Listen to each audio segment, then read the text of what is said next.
ప్రసిద్ధి చెందిన సింహాచలం శ్రీ వరాహ లక్ష్మీ నరసింహస్వామి వారి దేవస్థానంలో ఏకాదశి సందర్భంగా స్వామివారికి వైభవంగా స్వర్ణ తులసి దళార్చన నిర్వహించారు. ఆర్జిత సేవల్లో భాగంగా ప్రతి ఏకాదశి నాడు స్వర్ణ తులసి దళార్చన చేస్తారు.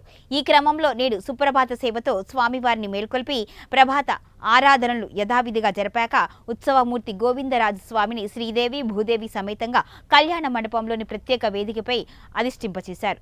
భక్తుల గోత్రనామాలతో సంకల్పించి విశ్వక్సేన ఆరాధన పుణ్యావచనాలతో అర్చనకు శ్రీకారం చుట్టారు. అనంతరం భక్తులకు వేదాశీర్వచనాలు, శేషవస్త్రాలు, ప్రసాదాలను అందజేశారు.